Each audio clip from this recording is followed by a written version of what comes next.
Hello mga kamami! Welcome back again! For today's video is gagawa tayo ng insaladang talong. Itong talong na ito yung nakuha natin nung tayo nangaingin.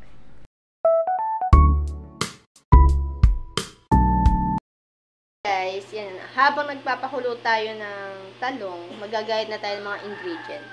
Siyempre, gagamit tayo ng dalawang pirasong kamatis at malaking sibuyas. Malaking sibuyas na yung gagamitin natin kasi medyo madami yung gagamitin natin talong. Tapos, maraming kalamansi.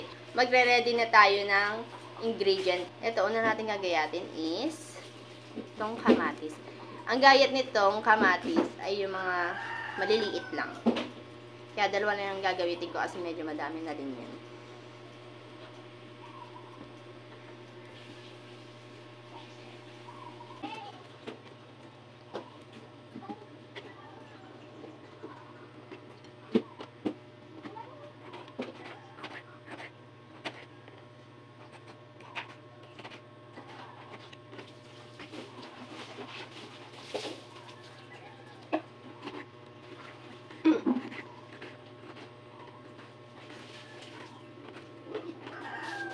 Tapos na natin gayatin na maliliit yung kamatis. Next natin yung sibuyas. Maliliit lang din yung gayat niya.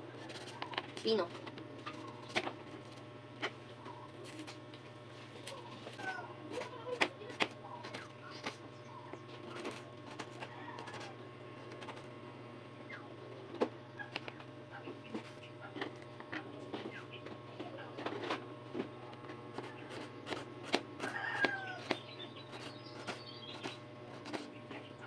Naman natin is itong kalamansi. Hihiwain ko na siya dito, tapos pipigain ko na. Kailangan hindi kasama yung kanyang buto. Sasalaan natin siya. Gat-gatin muna natin siya para madali na lang. Piga-piga na lang.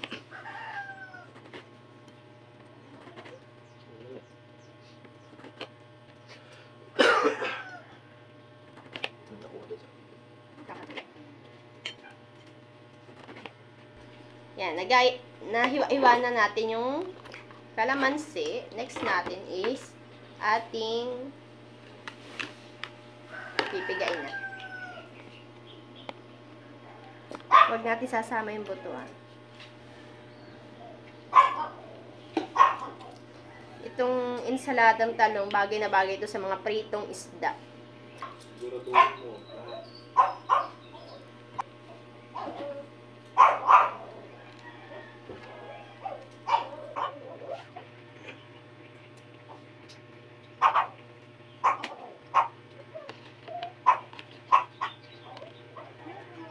Ayan, medyo okay na, pwede na to. Sunod-sundutin natin kung malambot na. Pag malambot na, guys, pwede na yan. Matatalipan na natin yan. Okay, i-off muna natin. Tignan natin siyang, mas maano pati siya, mabalatan kasi sobrang liliit niya. Ito yung nakuha namin doon sa dinang. Yung mga tira-tirang hindi na pwedeng ibenta. Natalo.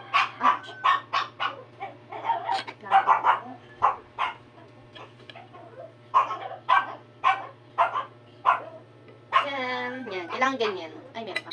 Wala siyang balat. Yan. Bali guys, balikan ko na lang kayo, ha. Magtapos na siyang balatan. Sobrang dami niya.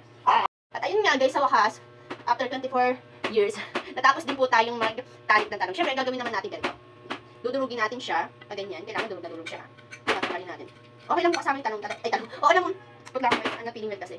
Okay lang po kasi kasama yung kanyang buto. So, okay lang. Kasi nakakain naman talaga yung buto niya. Ganito gagawin natin. So, alam nyo, sa mga diet din, sa may mga high blood yan, gawin nyo to, sobrang healthy po nito. At higit sa lahat, sobrang sarap. Parang kumain sa mamahaling restaurant. Natikman ko lang kasi ito, dati, mga kay, tagal na. Nakatikim ako nito, sarap. Bagay na bagay siya sa tuyo, sa isda, sa mga prito. Sobrang sarap niya. Hindi siya pwedeng papakin, pang ulam talaga siya. Mas gusto ko siyang, pwede naman pala siyang papakin, ganyan. Pero mas gusto ko siyang inuulam. Ay, ito, first time matitikman ng asawa ko.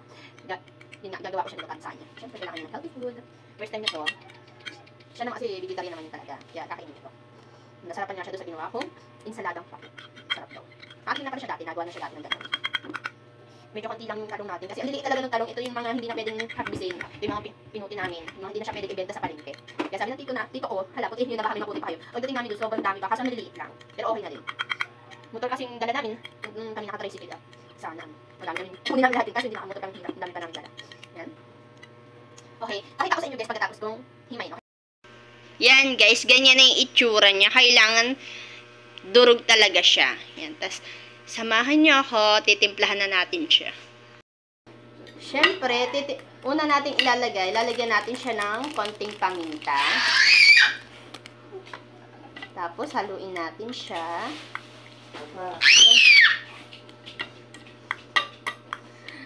Putla ko. Konting paminta. Tapos, lalagyan din natin siya ng konting asin. Konti lang. Konting asin. Haluin lang natin. Tapos, lagyan din natin siya ng konting sugar pang-balance ng lasa. Next, syempre, ang ilalagay natin na kasunod is itong kamatis. Kamayin ko na malinis na yung kamay ko. Tapos, sunod na din natin tong sibuyas. Ito yung pampasarap sibuyas. Then, haluin lang natin. Sarap nito kung may parito kayong bangus, katang isda. Haluin lang natin para mag-ano yung asin saka yung sugar, paminta.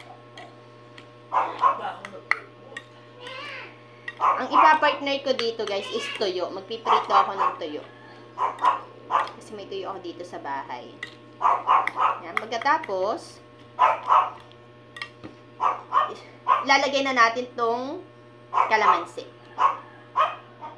Tansyahin lang natin ha. Kasi parang ang unti talaga ng talong. Medyo madami yung kalamansi. Haluin natin.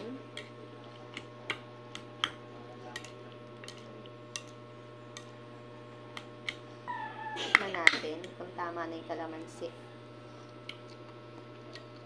Kulang.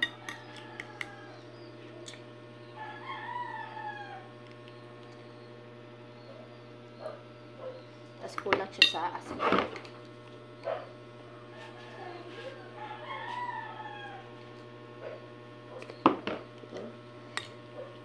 Gagamitin natin ditong asin is iodized na salt.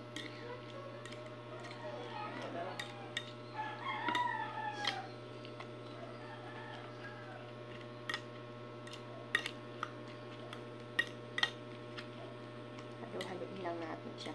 Masarap to pag yung babad na babad yung kalamansi niya. Sobrang sarap nito.